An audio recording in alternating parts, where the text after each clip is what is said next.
एक बार माता पार्वती भगवान शिव से पूछती हैं कि हे प्रभु, हमेशा दया क्यों करनी चाहिए और हमेशा दयालु क्यों बनना चाहिए।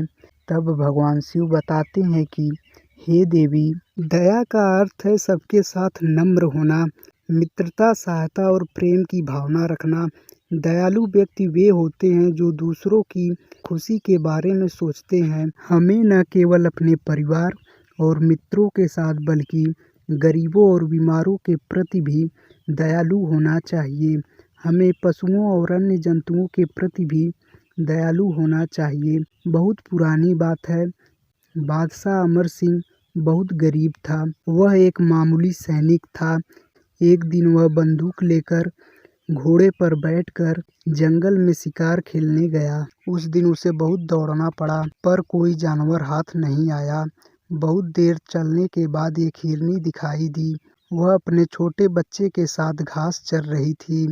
अमर सिंह ने उसे पकड़ने का विचार बनाया। हिरनी अमर सिंह को देखकर भागी और भागकर एक झाड़ी में छिप गई, लेकिन उसका बच्चा अमर सिंह को पकड़ में आ गया।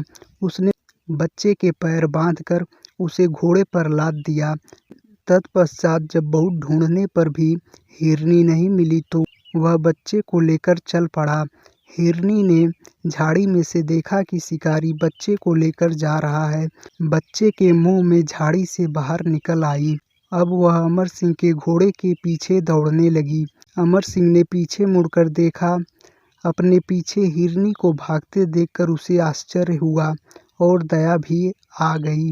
उसने बच्चे के पैर को खोलकर घोड़े से उतार दिया। हिरनी अपने बच्चे को आज़ाद देखकर बहुत खुश हुई। थोड़ी देर तक वह शिकारी को देखती रही, फिर जंगल में चली गई। जंगल से लौटकर जब रात में अमर सिंह सोया तो उसने एक स्वप्न देखा। उसके सपने में भगवान शिव आए और बोले, अमर सिंह, तुमने आज एक मासूम हिरनी पर जो दया की है, उससे प्रसन्न होकर मैं तुम्हारा बादशाहों की पंक्ति में नाम लिख दिया हूँ।